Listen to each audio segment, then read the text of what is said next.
Sedekah ruah atau biasa disebut ruahan, salah satu tradisi yang dimiliki Indonesia saat menyambut bulan Ramadan. Sedekah ruah dilakukan mulai pertengahan bulan Sya'ban atau nisfu Sya'ban menjelang bulan Ramadan.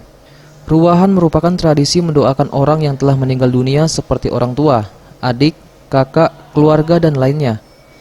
Tak hanya mengirim doa untuk orang-orang yang sudah meninggal, tradisi ruahan juga biasanya diwarnai dengan sedekah berupa makanan. Makanan yang disajikan pun cukup beragam. Namun biasanya dalam sedekah ruah, nasi kuning atau nasi minyak akan menjadi primadona warga Palembang dalam tradisi sedekah ruah. Apalagi ditambah dengan berbagai lauk pauk seperti telur dadar, sambal goreng tempe, ayam goreng, ayam bakar, serundeng, dan sebagainya yang membuat mulut tak berhenti mengunyah. Nyai Riza, salah seorang juru masak nasi kuning ini, mengungkapkan, kegiatan tradisi ini dilakukan oleh keluarganya setiap menjelang bulan Ramadan.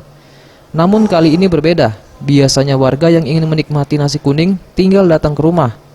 Terkait adanya larangan untuk berkumpul, maka nasi yang siap dinikmati tersebut dimasukkan ke dalam kotak dan dibagikan ke tetangga dan handai taulan.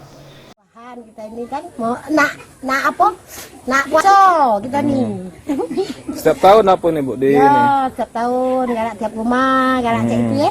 Biasanya menjelang berapa hari puasa ini Bu? Ada yang seminggu, ada yang setengah bulan lagi. Lauknya biasanya ayam kecap, malbi gitu. Ini sambal nanas pasangannya tuh.